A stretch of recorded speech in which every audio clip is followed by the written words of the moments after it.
On October 20th, 1976, a 15-year-old boy stood on the touchline of a professional football pitch, wearing a jersey that was 3 sizes too big. He looked like a child among gladiators. The defenders on the opposing team, Talleres de Cordoba, smiled. To them he was just a marketing stunt, a novelty act. But they did not know that this kid had survived the toxic sewers of Villa Fiorito. They did not know that his left foot had been forged on a wasteland of broken glass and jagged rocks. He was not nervous. He was hungry.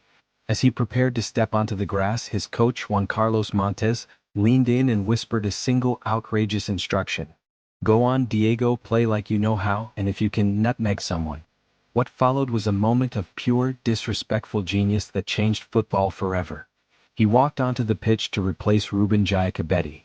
In his very first minute, he received the ball with his back to the defender, Juan Domingo Cabrera. Instead of playing a safe pass, Diego turned, faced the veteran, rolled the ball with the sole of his boot, and slipped it effortlessly through Cabrera's open legs.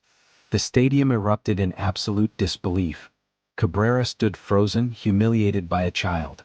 Diego Maradona did not respect reputations. He only respected the ball. The slum didn't create suffering. It created Maradona. That single moment of audacity was not just a trick, it was a statement of war against the established order. Argentinos Juniors was a small, historically struggling club, but with Diego on the pitch, they became must-watch television. He was no longer a youth prospect. At 15 he was the engine of the entire team. Grown men, seasoned professionals twice his age, would lung at him with violent tackles designed to end his career. But Diego's low center of gravity and supernatural balance, developed on the uneven dirt of Las Siete Chanchitas, made him elusive. He would bounce off tackles, ride the challenges, and continue running as if the defenders were ghosts.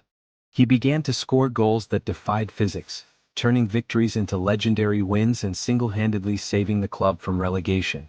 With every match, his salary grew, and for the first time in his life, his family did not have to worry about where their next meal would come from.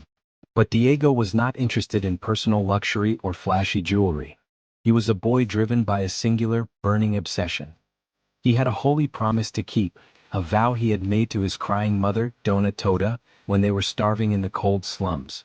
In 1978, at just 17 years old, Diego signed a new contract that finally gave him the financial power he needed. He did not buy a sports car or move into a luxury penthouse. Instead, he went to the upscale, beautiful neighborhood of Villa Devoto in Buenos Aires. He bought a spacious, elegant house with a garden. He drove back to the muddy, suffocating shantytown of Villa Fiorito, packed his family's meager belongings, and drove them out of the slum forever. When they walked through the front door of their new home, Dona Tota broke down in tears. His father, Chitoro, who had spent his entire life crushing bones in a local factory for pennies, finally rested his scarred, exhausted hands. Diego had done it. He had rescued his mother from the hunger. He had kept his promise.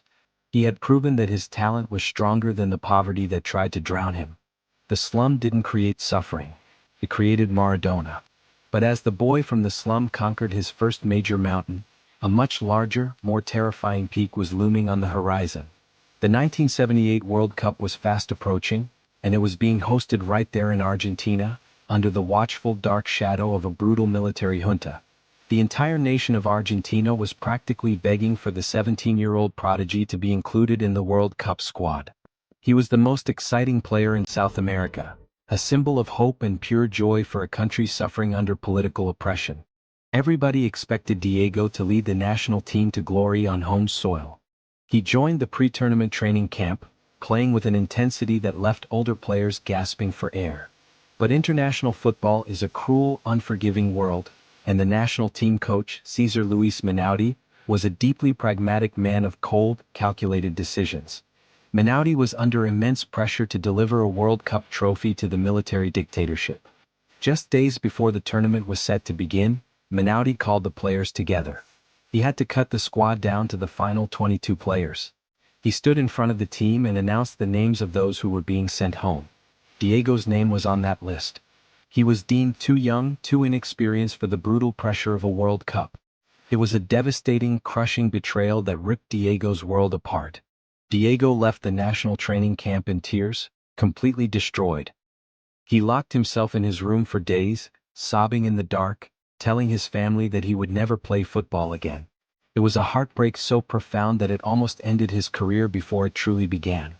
But as the world would soon learn, you cannot break a boy who was forged in the mud of Villa Fiorito. The military juntas tournament would go on without him, but the fire inside Diego was now a raging inferno. He had saved his family, but now he wanted revenge against the establishment that had rejected him. He was about to embark on a campaign of pure destruction in the Argentine League, a run of form so dominant that the country's biggest clubs would go to war just to sign him. What was the legendary performance that forced the world to apologize to him, and how did a bitter heartbreak trigger the rise of the ultimate football rebel? Find out in the next episode of this special series.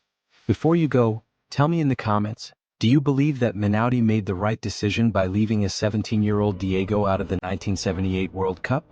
Let me know your thoughts, subscribe and keep your head above the dirt, and I will see you next time.